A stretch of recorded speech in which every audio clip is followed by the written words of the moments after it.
Chacun d'entre nous porte en soi une histoire. Celle de nos racines, de nos origines, mais aussi celle d'une nouvelle existence à laquelle nous pouvons donner vie. Et peut-être envisagez-vous de donner vie à cette nouvelle histoire en faisant appel à l'assistance médicale à la procréation.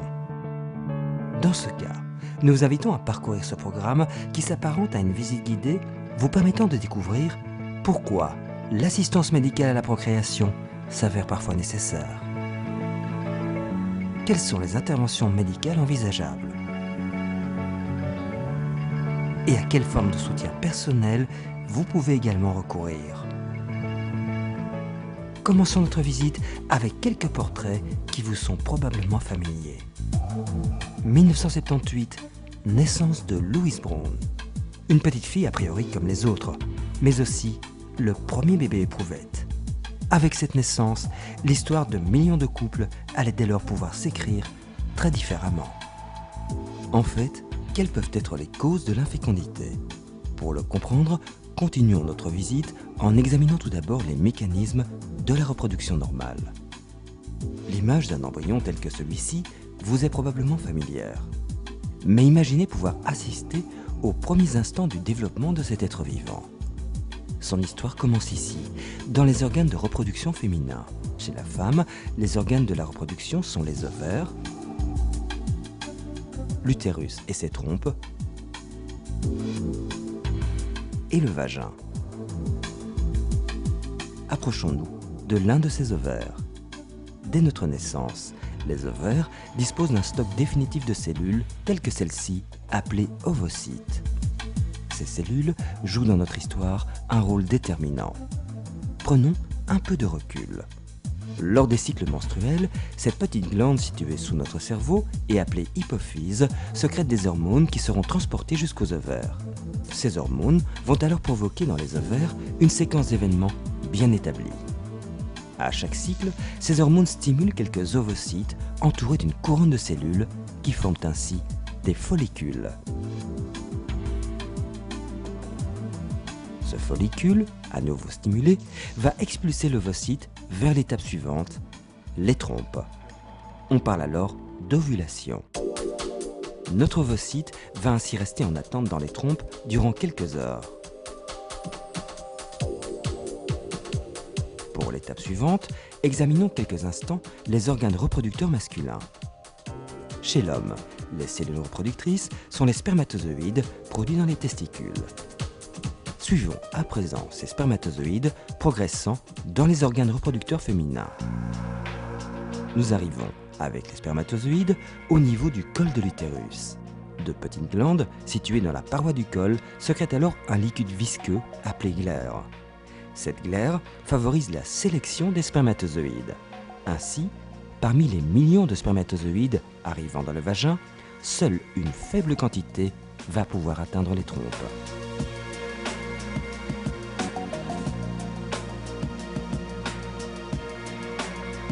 Comme nous le voyons, pour qu'il y ait fécondation, il faut qu'un ovocyte et un spermatozoïde se rencontrent au bon moment.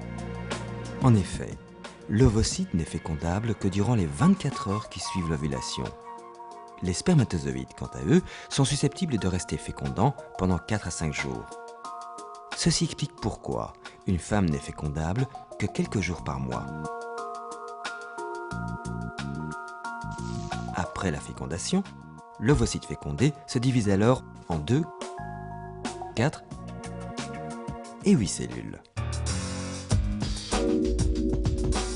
Un premier embryon apparaît donc et va se nicher dans l'utérus. Cette phase est appelée la nidation. L'embryon et l'utérus prennent alors du volume, deviennent l'embryon que nous avons rencontré au début de notre parcours, qui se développera jusqu'à l'accouchement. Vous disposez à présent d'une vue d'ensemble des mécanismes naturels de reproduction. À ce stade se pose l'inévitable question. Pourquoi et comment la fécondité peut-elle se manifester? Donc parmi les causes d'infertilité, on a l'habitude de schématiser en 3 chose. Donc un tiers de cause masculine, un tiers de cause féminine et puis un tiers de cause mixte. Donc les causes masculines, c'est essentiellement des altérations du sperme. Les causes féminines, ça peut être des problèmes d'ovulation, des problèmes de perméabilité des trompes ou des pathologies diverses telles que l'endométriose. Et puis les causes mixtes, c'est quand il y a un problème chez madame et chez monsieur. Puis il y a aussi des facteurs qui peuvent influencer la fertilité, tels que l'âge, donc au plus l'âge avance, au plus la fertilité diminue, surtout à partir de 35 ans. Le tabac, donc le tabac altère le fonctionnement des ovaires et le sperme, la qualité du sperme, et puis le surpoids, donc le surpoids est aussi associé à une diminution de la fertilité. Quel peut être dans ce contexte l'apport d'un soutien psychologique? Mais comme on l'a vu, il existe de nombreuses causes organiques à l'origine de l'infertilité d'un couple. Ce diagnostic est souvent difficile à vivre, donc c'est déjà un premier appel qu'on peut faire aux psychologues, c'est comment intégrer ce diagnostic d'infertilité. Dans 90% des cas, on aura trouvé cette cause organique et le couple va être relativement soulagé de cette découverte. Mais après, il va falloir préparer l'entrée dans le traitement parce que le traitement lui-même va générer une certaine inquiétude et un certain stress bien spécifique et qui n'est pas sans conséquence sur les relations conjugales, familiales, sociales et professionnelles. Et ensemble, nous pouvons préparer ces traitements. Quand l'infécondité est soupçonnée, l'étape suivante de ce parcours est la réalisation d'un diagnostic pour identifier un éventuel trouble à corriger. Revenons quelques instants au moment clé de notre histoire, la fécondation. L'un des deux acteurs essentiels est notre spermatozoïde. L'infécondité peut être due à une altération du sperme, à un manque de mobilité des spermatozoïdes ou à une trop faible concentration de spermatozoïdes. L'analyse du sperme ou spermogramme est donc un examen indispensable. Il peut être complété par d'autres examens, tels que des dosages hormonaux ou une échographie de l'appareil génital. En toute logique, les événements associés au cycle menstruel de la femme sont également évalués. Il s'agit de la température qui renseigne sur la date de l'ovulation et le fonctionnement des ovaires. Nous avons vu l'importance des hormones dans le déroulement des événements de la fécondité. La dose d'hormones dans le sang est donc également évaluée. Et nous avons vu le rôle de la glaire cervicale sélectionnant en quelque sorte les spermatozoïdes. L'analyse de la pénétration des spermatozoïdes dans la glaire est donc un élément très important du diagnostic. En fonction du résultat de ces examens, votre médecin peut alors vous orienter vers l'une ou l'autre technique d'assistance médicale à la procréation. L'une des premières formes d'assistance pouvant être proposée est l'insémination artificielle. Le principe de l'insémination artificielle est d'amener les spermatozoïdes au moyen d'un tube souple appelé cathéter, soit au niveau du col de l'utérus, soit au niveau de la cavité de l'utérus. On parle alors soit d'insémination intracervicale ou intra-utérine. Le sperme utilisé pour l'insémination peut, si nécessaire, être congelé et conservé durant des années. Techniquement simple, ne nécessitant pas d'hospitalisation, l'insémination artificielle peut être répétée facilement. Les chances d'obtenir une grossesse sont de l'ordre de 7 à 15% par cycle. En général, si après 6 cycles d'insémination, la grossesse ne survient pas, votre médecin vous proposera une fécondation in vitro. Depuis la naissance de Louise Brown, des centaines de milliers de couples ont fait appel à cette démarche qui aujourd'hui encore est en pleine évolution. La fécondation in vitro comporte plusieurs étapes. La première étape est la stimulation ovarienne. Le principe à ce stade est d'obtenir le plus d'ovocytes possible pour la phase de fécondation. Cette étape commence donc par une phase de blocage ayant pour but de bloquer la survenue d'une ovulation spontanée dans les ovaires et ainsi de mieux contrôler les effets du traitement. Souvenez-vous de notre schéma initial. Une petite glande, l'hypophyse, sécrète des hormones stimulant les ovaires. On va donc dans un premier temps bloquer cette production. On passe alors à une autre étape, la phase de stimulation. À ce stade, on administre quotidiennement une hormone, ou gonadotrophine, qui va stimuler, comme nous le voyons, le développement des follicules. Cette phase dure environ 12 jours, au cours desquels le développement des follicules est régulièrement contrôlé par échographie endovaginale. Troisième étape. Une fois les follicules arrivés à maturité dans les ovaires, on peut alors déclencher l'ovulation. Ce moment crucial du traitement va être déclenché par l'usage d'une autre hormone appelée HCG, ou hormone gonadotrophine chorionique. Une injection suffit à provoquer l'ovulation. Nous allons dès lors pouvoir passer à la phase suivante, le prélèvement des ovocytes. Pour le prélèvement des ovocytes, une aiguille est introduite dans le vagin afin d'aspirer les ovocytes venant d'être produits.